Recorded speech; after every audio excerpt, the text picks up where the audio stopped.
for you.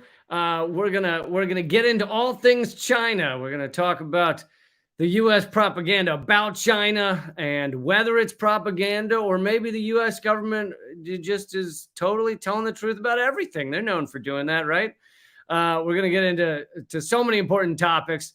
I also hope you check out all of our other interviews we've done recently. I just talked to the guys from the Gorilla History podcast yesterday. Talked to Stella Assange, Julian Assange's wife, Scott Ritter, Richard Wolff, Chris Hedges. It's all at youtube.com/behind the headlines. And you can check those out anytime. All right. Well, please hit thumbs up and share this and all that good stuff. And let's get started. Today, I am speaking to Jingjing Li. She's a journalist and host for CGTN. She hosts the two hugely popular shows, On the Road and Talk It Out. And she's coming to us from Beijing. So, hello, Jingjing Li. Hey. Hi, Lee. Thanks for having me. So happy to be back on your show. Yeah, thanks for taking the time. This is exciting. This is the first live stream we've done from Beijing. So, how are things going there? I know you're in the New Year festivities. Yeah, it's great because probably many of you already know that we are celebrating the Chinese New Year these days. We are having this 7-day national holiday. So I will apologize in advance if I'm not articulate enough later in this interview because I've been overeating, over drinking the past few days, and not enough sleeping because partying every day. And I could hear some people setting off fireworks nearby. So maybe during this interview, you will hear fireworks. Well, but you can see we are in a very festive, happy mood. That sounds good. A funny story. The only time I've kind of celebrated the Chinese New Year was when I went to perform in San Francisco, and it was a Chinese theater, and I thought that was neat. But the booker failed to inform me that it was in the midst of Chinese New Year celebration in Chinatown in San Francisco, and there were so many fireworks going off that it was shaking the theater. Like you couldn't, even with a microphone, people couldn't hear me. Yeah, exactly. And now it's happening every day across the whole China because it's the kind of the festival tradition that we do, fireworks. And we invented the fireworks. That's true. That's true. You guys know how to do them. Nice. So, I just want to get into all of the propaganda we hear in the U.S. We have so little coming from the other side, or even a measured amount of response to the endless number of stories we now hear about China. For many years recently, up until, I don't know, 5 years ago or something, there was not a lot of anti-China rhetoric in our news. There was very little news about China, and the news we did get was largely positive. But then, starting 5-6 years ago, our government decided it was time to ramp up the new Cold War with China, and now we just get an endless flood of all of the horrific things China has apparently just begun doing yesterday. I don't know where exactly to start, but I suppose the biggest recent story that we've been hearing a lot about is China has decreased or ended the lockdown policy there. And our media is saying, oh my God, China has done this horrific thing. Before it was horrific that China had a lockdown, and now it's horrific that China doesn't have a lockdown. Yeah, exactly. Like you mentioned, this anti-China narrative on several Western mainstream media has gone crazy in past few years. Just like you mentioned, the COVID situation, those media were heavily attacking China's lockdowns just a few months ago. And now China lifts the lockdown and say, "Oh, they're not prepared. It's bad. They just lift the restrictions." And I was like, make up your mind. What do you want? And Right. that now the rhetoric focusing on China's COVID restrictions because I was among the first group of reporters heading to Wuhan when the city was under lockdown, Mm. and so I pay a lot of attention to the Western mainstream media coverage back then as well. So now all the narratives are very similar to what we saw in 2020. At first, they attack the lockdowns. It's inhumane. It's taking people's liberty away. And now, when other countries start to have outbreaks, and they say, "Oh, you didn't contain it early enough. You are doing a bad job. You just let the virus spread to our countries." So they constantly change the narrative, and all these stories they concerned about it nowadays the same. So they are lacking of certain creativities to Yeah. forming creating negative stories about China. But thing is, you look at the reality. Now How do I know that there's beliefs on every side of every issue. That's how it is in a large country. But I'm wondering if you have a feeling for how Chinese people view the lockdown and now the easing of the lockdowns. Obviously, there are some protests, but there's protests in the U.S. too. There's protests in every country. So that doesn't necessarily speak to what most Chinese people feel. yeah. So like you mentioned, there are different views about everything. And in China, we have 1.4 billion people. That's large population. No matter how Western media or politicians want to paint us as one thing, like all Chinese people have only one thinking. But no, we have very different opinions among our people because it's large population. So there are people like lockdowns. There's people that don't like lockdowns. And I understand other countries may have, people from other countries have the same feeling. They may agree with China's strict COVID policies, or they probably just strongly against it. I can't totally understand. But I just want to say why it's important. The strict lockdowns in the past 3 years was very necessary for China.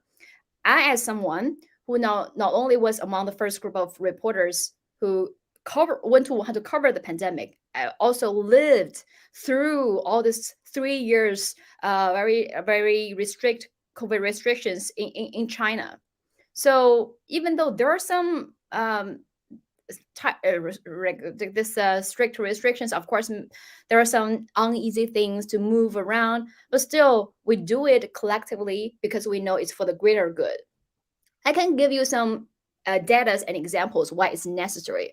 First, I think most of us still can remember how deadly the original variant of COVID was. It was so deadly, and and especially it's the people from elderly groups and the vulnerable groups. They are so vulnerable to COVID because their immune system was being destroyed by this COVID. So China, remember, I just mentioned we have 1.4 billion people. We are the largest population, but also we have an aging population. So according to the latest data, China, the people above 60 in China has already achieved 267 million. 267 million. That's the population above 60. And already accounted for 18.9% of entire population in China. And it's estimated by 2035, that number could reach 400 million. So that's a lot more. So current number already almost very close to the entire population of the United States. Yeah. And the aging population will exceed the entire US population by 2035. That shows you how many old people we have. But also we have the people, in the vulnerable groups, like people have severe underlying issues like cancer or diabetes or all this disease that make you vulnerable to COVID. So just imagine if we didn't take the strict COVID measures, how many people would die. Mm-hmm. And if that happened, what are those media going to say? They'll say, see, China so it's responsible. They just let people die. So Right. we didn't, right? That didn't happen. We take the strict measures to protect everyone. We didn't just abandon those people. So they're old, they're vulnerable, so leave them. No, we didn't do it. So the past 3 years, we protect everyone.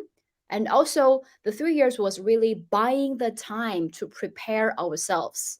In the past 3 years, the hospital beds for in ICUs increased by 2.4 times.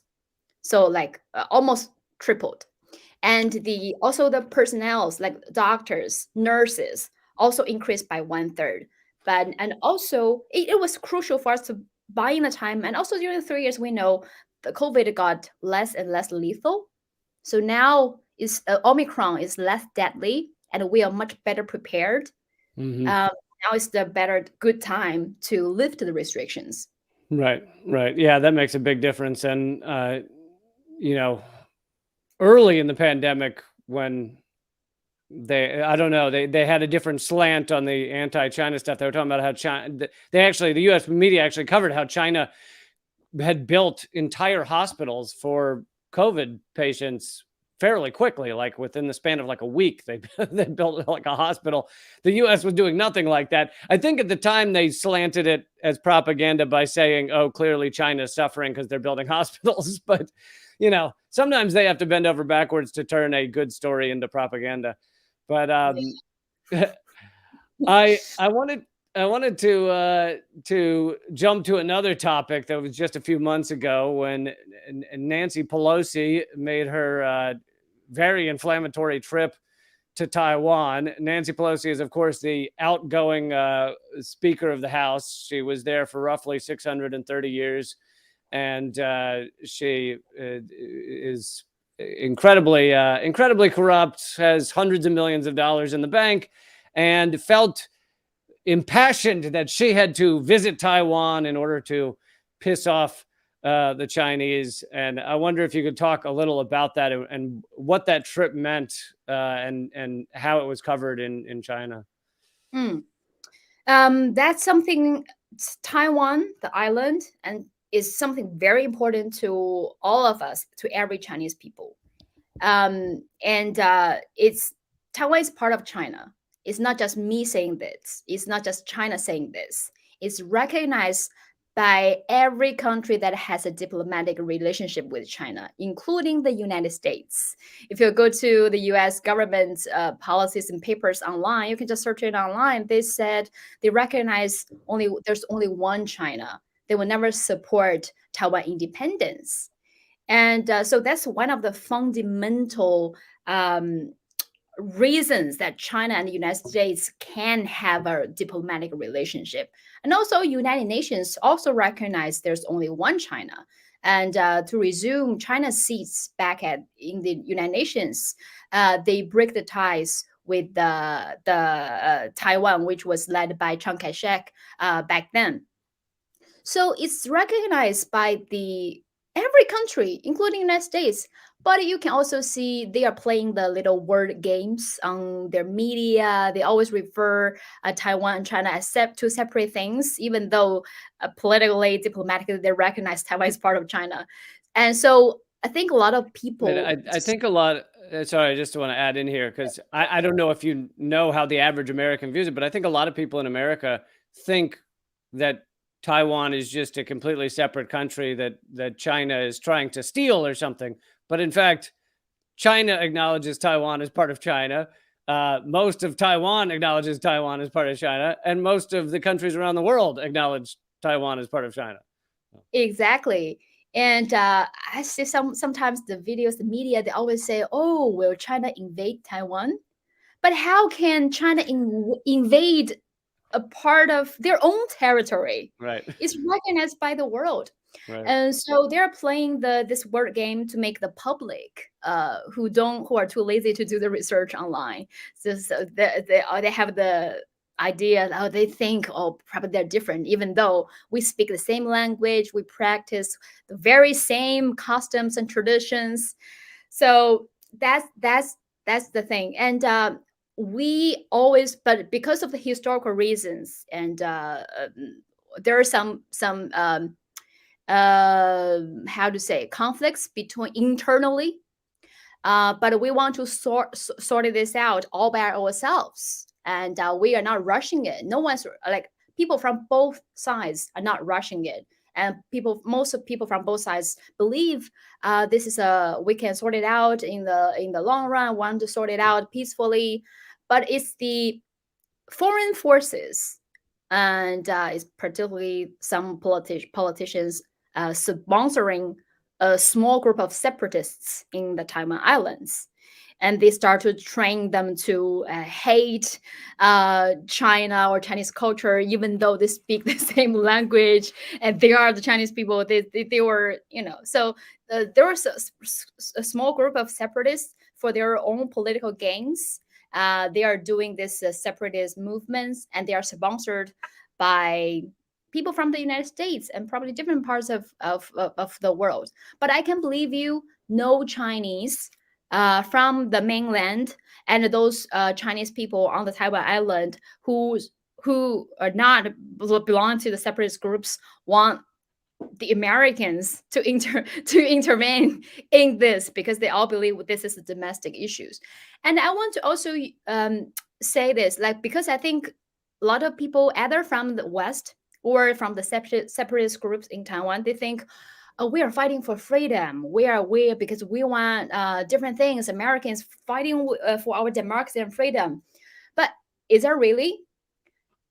I interviewed several Taiwan compatriots who just say, "What? No, they don't care about us." The United States basically seeing the Taiwan Islands as an unsinkable aircraft carrier, because if you look at the map, geopolitically, strategically, it's very close to Chinese mainland. It's if the Western powers control it, it's perfect to stick it to China and to control the whole Pacific region. And if you look at the military bases from the United States, it's encircling China on the Pacific Ocean, from Guam, from all these islands, from the Philippines, from Okinawa. It's all circling across, circling Taiwan island, circling Chinese mainland, and in order to control this region, the Pacific region, and also stick it to China, they committed horrendous crimes in those countries with their military bases. You can ask Okinawans, the indigenous people, what happened to their hometown when their U.S. military bases in the center of their cities that they cannot cross, and they protest on a daily basis, but no U.S. soldiers give a damn. And they polluted their waters. They're only drinking water resources by doing all this testing their weapons, and they are committed crimes towards local people, towards the women, towards the children. And not to mention, I think there's also documentary about what happened on Guam. You can look it up on YouTube. It's everywhere. So just to have this military power to control this Pacific region, they don't care about the local people in all those islands. And you would think they will care about the people on Taiwan Islands. No. So that's the U.S. has largely surrounded China with military bases, but you got to ask yourself, why did China decide to put itself in between our military bases? Yeah, same with the Middle East. How dare you to put your country in the middle of our military bases, right? Right. Yeah. What I wanted to get your view on why the U.S. is doing this now, these past few years. Why create this Cold War with China? I mean, I have my reasons I often talk about, but I wanted to hear from you your point of view, or maybe the point of view of a lot of Chinese people. Why is the U.S. deciding to do this now? I think most people already believe that China's rise is unstoppable, but it feels like they are trying to do everything to slow this down, or maybe just to kick China down the hill, because they want to maintain their hegemony across the world. How can you maintain strong? By keeping others down. So, right? And also, maybe I think they are running out of time, because I think it's pretty clear not just to Chinese people or people from the in different parts of the world. They're seeing China is rising economically, and more countries from different regions are willing to work with China. And that's a problem if you want to, if you are hegemony of, say, some Western countries. So they're really running out of time. It's very hilarious because I remember several years ago when Joe Biden was still not the president of the United States, when he visited China, he was visiting a school, local school in China, and he said to the kids that we are not afraid of China's rise. We welcome China's rise. So no, that's was when China was still relatively haven't achieved its current economic status. So that's what he said. But now we know China is basically the strategic rivalry, and China, Russia on the name of and also the well, I need to find the full name. It's the Countering Chinese Communist Party Malign Influence Act, passed by Congress. So they're seeing China as their strategic rivalry. So, and also I think most Chinese people have realized that very clearly. And all the crises happen in the United States, say the gun violence, the racism, and their horrible management of COVID, also made a lot of Chinese people, not just people from everywhere, to see this illusion of the United States as the beacon of democracy, as the best governance mode in the world is collapsing. So I think now they have to do everything to maintain this illusion for everybody in the world, and also to maintain its hegemony. Mm-hmm. You mentioned that China's making deals or cooperating or working with a lot of other countries nowadays, and it's making the U.S. Nervous, to say the least, because we view it as our job to dominate other countries, and we don't want to see partnerships made outside of the United States.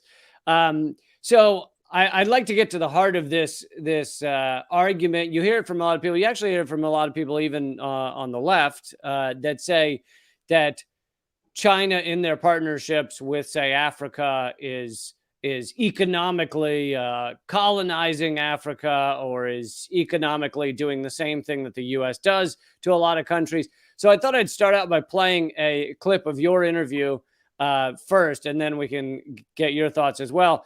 But this was an interview you did on your show with the president of the Socialist Party of Zambia, Fred Membe, and the convener of the Socialist Movement of Ghana, Karatewi Opoku. And here is their response to the kind of the question I just posed, essentially, on your show. China has never sponsored a coup in any African country. Can the Western countries say the same? Who is our enemy? Who is our friend? Who is the imperial power over us? Is it China? The answer is a categorical no. We know what imperialism is. It's not for them to try and bandy words around. There's a long history of imperialism in Africa, and it was not through the Chinese. They think we can never have a relationship of equality with anybody else. And also there's a racist attitude in this. Do they think we Africans are fools? Who everybody should dominate the way they dominated us for over 500, 600 years? The Chinese should only come to dominate us? They don't see their domination of us as domination, as something wrong. But they see our association with the Chinese as domination, imperial domination. Let them remove this racist attitude, this racist arrogance, and start to see us as human beings, deserving their respect, deserving their compassion. We have dignity. We have human dignity that deserves respect. All right. I want to get your thoughts on what they were just saying. Thank you so much for showing this clip of the interview I did with the two African leaders. And one of the reasons I always talk to people from those regions, I always talk to people from Africa, people from Latin America, people from Asia, to hear what do they think about their country, what's their worldview is like, why they hold such view. Unlike some Western mainstream media reporters, they like to speak on behalf of uh, my country or people from those regions. They like to, or they only interview people who are dissidents of a certain country or come from certain NGOs, some political groups that they sponsored. So I try to understand what do they think from the people from this region, like these two very intellectual African leaders, and they are very brave. And every time I talk to people from those regions, they will give you the view that never been shown by the Western mainstream media.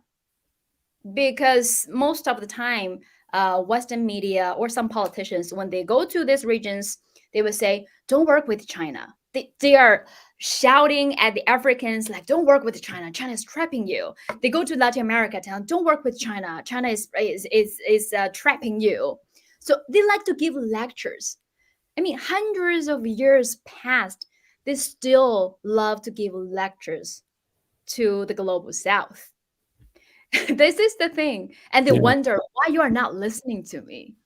And China, we had that history as well. We were colonized, we were invaded, and we were not even treated as humans. And now we are finally have our independence, and our GDP is growing, and we can say no. And so there's a trend globally that developing countries, the global South, want to get rid of this neoliberal I forgot. Sorry, I lost my word. Still, Neoliberalism. yes. Yeah. Over drinking. Sorry. Right. And also, so I think it's important for people from everywhere, from the West, to start to look at the global South as equal human beings, try to understand what their culture is like, what do they want.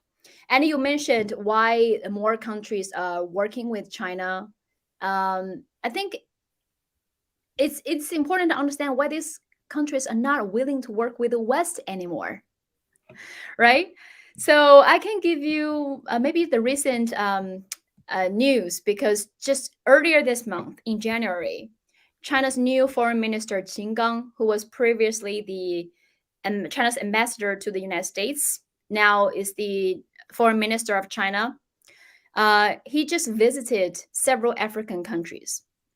And this is important because this is the 33rd times that China's foreign minister paid its first overseas visit to Africa. Like, Africa is always the first destination for China's foreign minister in 33 years. So that shows the priority and consistency of China's foreign relations and diplomacy. And in the past few years, no matter how Western media how like to repeat the debt trap narrative, but in reality, China has built multiple infrastructures that are crucial for development in different African nations. And for example, I can give you some data. China has already built more than 6,000 kilometers of railways, 6,000 kilometers of roads, nearly 20 ports, and over 80 large-scale power facilities, and funded over 130 hospitals and clinics, over 170 schools, 45 sports venues, and over 500 agricultural projects. These are tangible outcomes that can boost the productivity of those countries and further develop its economic and social development, and improving their people's livelihood eventually. And there are some projects just like the Addis Ababa to Djibouti Railway, which kicked off in 2018, I think. That's the very first electrified railway in Africa. And also recently, during Qingang's visit to Africa, he attended the inauguration of the Africa CDC building, which also China aided in the building. So these are the tangible outcomes they're seeing, and their lives could be changed through the Belt and Road Initiative, through through working with China. And what tangible outcomes do they have after decades or hundreds of years of communications with Europe, with the West? They were still trapped by hunger, by all kinds of horrendous crimes. So I think that's one of the reasons they want to work. They are probably not necessarily choosing China. They are just looking for an alternative. Right. The relationship, they are treated as an equal partner. They are respected. They are respected as a diplomat, as human beings. So instead of trying to find what problems China has, or what problems the Belt and Road Initiative has, I think it's really important for the Western leaders to reflect, to think why those countries don't want to work with you anymore, because you don't respect them. Yeah, I mean, we make deals that we don't really plan to abide by in any regard. But you mentioned, building those schools and the railways and everything, and I have to ask you, but at what cost, right? That's the You're being very good Western mainstream media reporter. yes. The ongoing Western meme, and someone posted this on Twitter, so here are some of them. It's Wuhan, the city that appears safe from COVID, but at what cost? Then China's getting smarter, but at what cost? That's from BBC. Serbia rolls out the red carpet for China, but at what cost? And then China invests in Ethiopia, but at what cost? And my favorite though was Bloomberg News put out a report that said China is curing cancer, but at what cost? Exactly. China can never do anything good. So that's the joke we make. Yeah. So when Western mainstream media reporter, when they cover China, it's very easy. Just at what cost? So even China's doing something good, at what cost? Showing your balance, showing you have criticism. But I think it's a shame, because it stopped people from truly understanding what's happening here. So not only it's pushing forward the xenophobia and the anti-Asian hate. I think it's important it stopped people from understanding the governance of China, or the successful experience that China have. I'm not saying China has the best governance in the world, or everything China does is good. No, but we, for example, if my country, if China is truly as evil as not functioning well as the Western mainstream media said in the past few decades, how could it rise to the world's number 2 GDP? How could it lift 800 million people out of poverty? So that's some remarkable achievements that no other countries has ever done. Developing country from a war-torn, poor, very backward country to the country that has the world's number 2 GDP within 4 decades, lift 800 million people out of extreme poverty within 4 decades. That's a remarkable achievement. Yeah, the 800 million number, I think a lot of Americans might hear that and think like, oh, that's an exaggeration, or maybe she accidentally added a zero and it's 80 million. No, it's literally over 800 million people pulled out of extreme poverty over the past, I think it's only 20 years or so. And even the West acknowledged that. It was acknowledged by our mainstream media briefly, but then they went on to ignore it. But 800 million is more than double the size of the United States. Having over 2 United States worth of people pulled out of extreme poverty is unbelievable. Yeah. So I think because I was one of the person that benefit from the development of China. My family come from farmer backgrounds, and see, now we are living a comfortable life, and I can travel around the world and get educated in Western countries. I mean, it was not that something. It's not. I'm saying this not because it's something fancy to do, but it's just something unimaginable to my parents' generation, especially when they only came from like farmer backgrounds. And this kind of story, because I'm a reporter traveling across China, and in some remote regions, in villages, the economic level, the poverty is beyond most people's imagination. It's even beyond my imagination. Even I was born and raised here in China. Not to mention, it's really beyond the imagination to people from the developed countries. But I could see this change in the past few years. So this achievement, the economic growth and the poverty alleviation projects definitely have some very valuable experiences and lessons that other countries can be used. And now we still have billions of people across the world that are still in hunger. They are still struggling with their poverty. So they don't know where their next meal is. So if those countries, those media can fairly analyze China's successful experience, how China did it, and could this poverty alleviation projects can the experience and being borrowed, being implemented, for example, in African countries, in Latin American countries. And if they can analyze it, adopt it, and get rid of what's not working and use what's working, they can help their own populations. I know even in the United States is the world's number one, is the most developed country in the world, but still there's a huge amount of middle class people, working class, and also a lot of homeless people. So if they can look at China's governance fairly, they could use some of those experience to help those people. But I think that's just sad. The media just paint everything China does as bad, as evil, and refuse to learn what's actually functioning, what's actually useful to help their own people.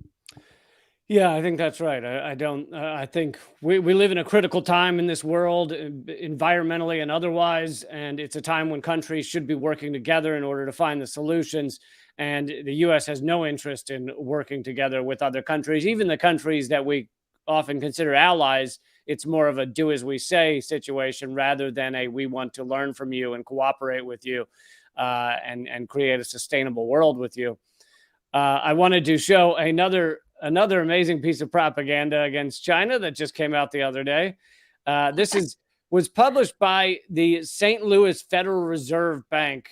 So the Federal Reserve is one of our central banking arms. There are several across the United States. But they put out this chart, which shows, if it's too small for some people, I apologize, but it shows the amount being spent, top 6 countries by military expenditures. And the blue line is the United States, this curvy one here, and the red line is China. And they're trying to show that China's military expenditure is way overshooting America's military expenditure.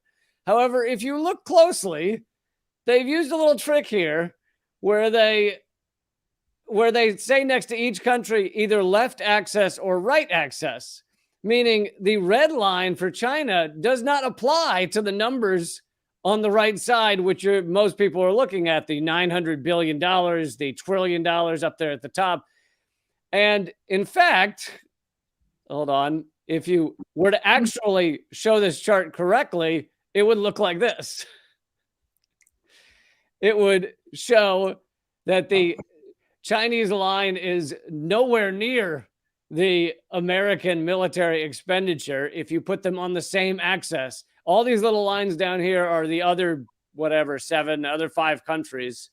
And the US is way up here, really. And actually, this number isn't even accurate because it's showing us at about 800 billion, but that doesn't include the money we spend on black budgets like the CIA, et cetera. So it's really well over $1 trillion. And China is the red line way down at the bottom. But the Federal Reserve of St. Louis didn't want everyone to know that, so they created this fake chart. I feel we could just do an episode fully focus on this funny takes on China. All this, just to see all these anti-China narratives. It's hilarious. Yeah, we could do spend a lot of time on the efforts to propagandize against China. I guess we can move now to I want to talk about climate change and what China is doing for that. People will quickly mention that the 2 greatest emitters on the planet are the United States and China. But if you look at it per capita, it's much worse for the United States. We are by far the top polluter emissions wise if you look at the actual number of people. But many people it benefits them to just say, oh, China is one of the worst, and not actually look at the sheer number of people that are involved. So, I was wondering if you could talk for a few minutes about China's policies on trying to do something about the climate crisis. Okay. Where to start? So first, I think if you read all this media coverage, they always to make people think that China and India are the biggest evil force that's polluting the world. But I think maybe you saw that news as well. Several years ago, NASA released this satellite image that actually China and India is making the earth greener, because China and India are the biggest countries that planting forests, and that help the earth greener. Mm-hmm. So this is released by NASA. It's not a Chinese company that which they will just say that's China propaganda. It's U.S. Right. institutions, right? So and that's the thing. And imagine, and also these 2 countries are the 2 countries that has the largest population, and we are still developing countries. A lot of countries still need to develop the economy to have a better life. And I think it's important to mention that we face this struggle. Not just China is facing this. Many global south, many development countries are facing the same struggles that the developed world want us to share the responsibilities to deal with climate change. Of course, we all have to share the responsibilities, but they don't mention the historical debt that developed countries had, which because of the industrial revolutions, and they developed for such a long time, they polluted so much to the world, and now they want developing countries to share same responsibilities with them. And I think I want to quote this remarkable speech by Barbados Prime Minister Mia Mottley. She said that she gave this speech at the COP27, I think was in November 2022. And she said, "We were the ones whose blood, sweat, and tears financed the Industrial Revolution. And now we have to face double jeopardy by having to pay the cost as a result of those greenhouse gases from the Industrial Revolution. That is fundamentally unfair." She is very smart. She said it very blatantly, criticized the rich countries are not taking the historical debts. And also I think it was said by Vijay Prashad, the chief of the Tricontinental Institutes for Social Research. He gave this speech and also criticized the rich countries. And you know what? You always give this slogan to say, what about the future? What about the future? And want the developing countries to share the same responsibilities. But a lot of those people in those countries they don't even have a future. They're worrying about the present because billions of them are still in hunger. They are worrying about their present. And you are asking those countries to reduce consumption, to like you need to produce less because we need to have a clean and healthy earth by keeping you hungry and poor, right? That's unfair. But of course, that's I want to point it out, this unbalanced responsibilities. But of course, let's take a look at what policies China is taking. And I'm not, I don't have the expertise in renewable energies and this. Probably you need to expert on environmental protections to give you more insight into that. But as someone who has been living in China for my entire life, I can give you some examples of what I saw in the past 10 years. Mm-hmm. When I finished my study in the UK 10 years ago, when I returned, fly to Beijing 10 years ago, the air was gray, the smog was so bad. There were probably only 30 days of blue skies within a year. And you could smell the heavy smoke. It's like always smells like someone is burning something in the air. That's what's in Beijing. What was it like? Yeah. The air was so bad. I couldn't see the office building in the CBD even just like 100 meters away. That was so bad. But nowadays, it's not an issue anymore. We have blue skies almost 300 days a year.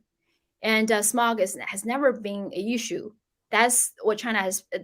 That shows the commitment to reduce the air pollution in the past few years. And I cannot name enough rivers that across China has been completely cleared, transformed from heavily polluted, stinky, smelly to now clear waters. And every countryside you go, you will see the slogan we say is like green mountains, blue skies are gold mountains, silver mountains. Means nature is our fortune.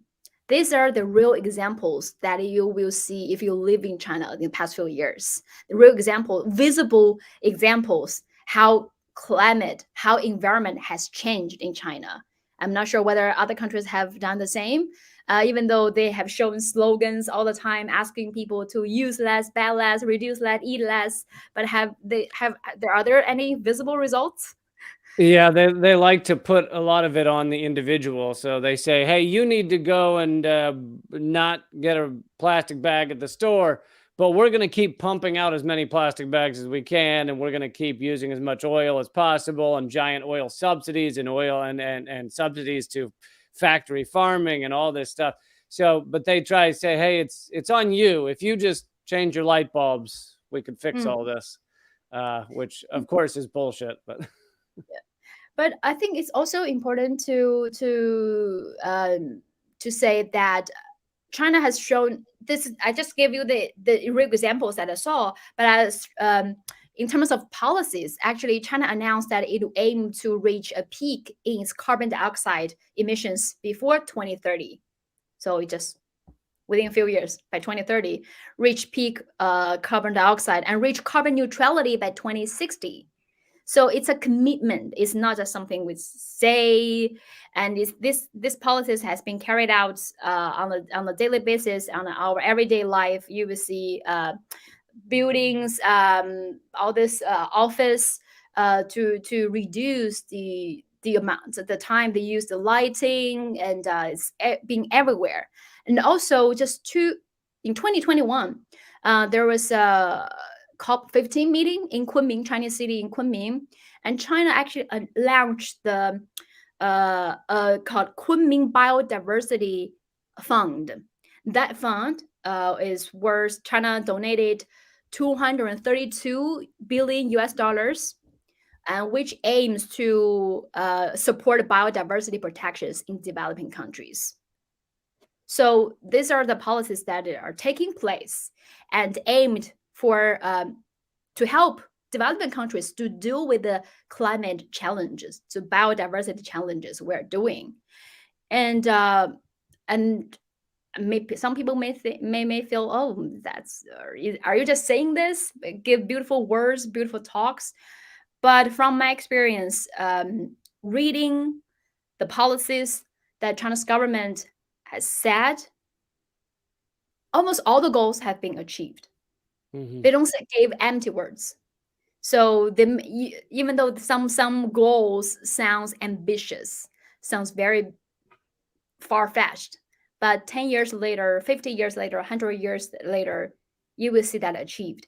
Just like how when China said we want to rejuvenate our nation, we want to build a moderately prosperous society within 100 years, boom, now we did it. We want to lift everyone in China out of poverty, boom, we did it by 2020, as we promised.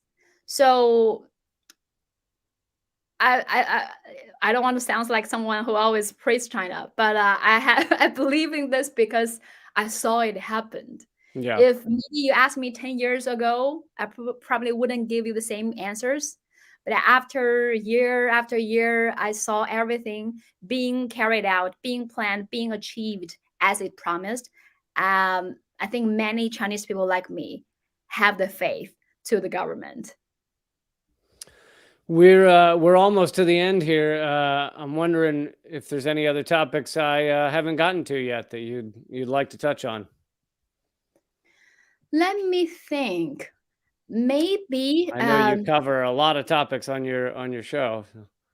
Yeah, but I think I just hope everybody can realize what the change of the world, this geopolitical shift, the rise of the global south, not just the rise of China.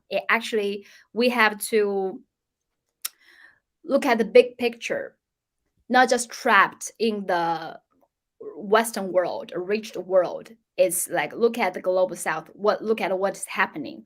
Every country, every region want to pursue regional development, and they want to build a new world order. And if you look at Latin America countries, they are having this CELAC meeting right now, this Community for Latin America and the Caribbean Caribbean states. Africa, China, Africa, we have the FOCAC, which is Forum on China-Africa Communications. And in December, China, the very historic China-Arab States Summit. And also at the end of last year, we had APEC, G20, ASEAN, all these regional groupings, and BRICS. So all these regional groupings. So why these countries are joining these groupings and regional alliances? They want to build an alternative. They want to pursue an alternative and build a new world order. They want to develop. So even though we talk a lot about China, it's not just about China. It's about the world want to shift a new global order. And sometimes when you see very negative reporting either on China or other countries in the global south, I hope you can think about it, because I think I didn't go into the details of this Countering Chinese Malign Influence Act, because why we always see this death trap narrative appear on almost every Western mainstream media. And if you look at this act, it's very clear, because it's passed by the US Congress. And I think it authorized $300 million for each of fiscal years, 2020 through 2024, and it's continuing to counter the Chinese influence fund, to counter the malign influence of the Chinese Communist Party globally. And they mentioned the Belt and Road Initiative by name in this act. They want to find malign influence of the Belt and Road Initiative. I don't know what malign influence of China's Communist Party are they referring to. Malign influence to build infrastructure, roads, ports, airport for other countries. So, and also local newspaper, local journalists in Africa, they find the same thing, because according to the Herald of the Zimbabwe newspaper, they found that U.S. embassies was funding local independent journalists and certain groups to create chaos protests outside of Chinese companies and read negative reports about China's projects under the Belt and Road Initiative. That 300 million years, 300 million US dollars every year for like 5 or 6 years. That's a lot of money just to badmouth another country and just to read negative reporting on other countries' projects. They could use the money to invest in some projects that can actually build something to those countries. We don't invest in helping people. That's not what we do here. We invest in bombs and guns. That's that. So I think it's important that it's not about defeating the United States. It's not about China's rights. It's about the world's rights. It's about building a community with a shared future. Everybody wants to. No, it's really build a community with a shared future. We are all in this. Even the Belt and Road Initiative, it welcomes the United States to join. It's not excluding the United States. So because it's a transcontinental infrastructure work that we can build a land bridge connecting every continent, even to the most landlocked regions in the world, and we can all develop our economy. And that also invites all the Western countries, inviting the United States to join, because we want to develop rather than we could use some help with our bridges. We have something like 50,000 structurally deficient bridges in the United States that could collapse at any moment. But we apparently don't have the money to fix that. We only have the money for bombs. So if you're into building bridges, come on over, Jingjing. We could use your help. And I hope you can visit China someday. Now we are looking forward for more face-to-face, people-to-people exchanges, and it's really a lot of expats, friends that I know, before they came to China, they all have this negative image of China in their minds because of years of reading the negative reports. They think, oh my God, will I be able to buy very basic things like in China? Will be bribed? Will I lose my kidney when I landed in China? Yeah. Because someone will steal my organs and stuff. So all this is out of the but when they arrive here and lived here for 1 year, 2 years, they change their mind, because this country, the people through interactions with the local people, through seeing all this culture, everything by yourself. And I hope, Lee, you can come to China one day to see for yourself. That sounds like it'd be fun. Yeah, and I mean, the other thing you're speaking to is the fact that all people are not a monolith. Everybody in America is not the same. Everybody in China is not the same. And it's a problem when we're told that every discussion should just come down to this people versus that people, rather than people around the world working together for a sustainable and prosperous, and I mean that not in the dollar signs way, but prosperous world going forward. Really been an honor to talk to you. Thanks so much for taking the time and talking to me from the other side of the world. Thank you so much for having me today. And people should check out your shows on YouTube. It's called Talk It Out. Is that right?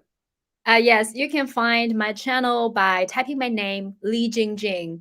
It has English name and Chinese name. Is my channel. Or you can also find me on Twitter. But I'm shadow banned by Twitter because with the label. But if you're lucky, you'll find me on Twitter.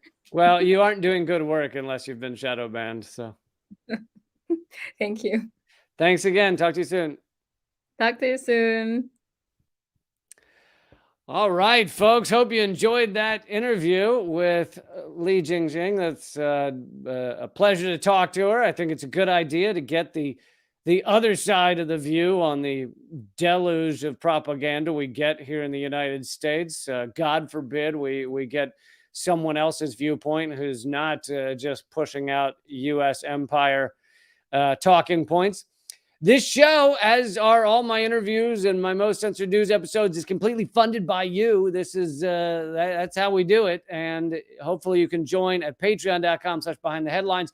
But you can also now, they just started this. If you're on YouTube, you can click the join button. It's next to either Behind the Headlines or Mint Press, whichever channel you're watching it on. Down at the bottom there, it says join and next to subscribe, I believe.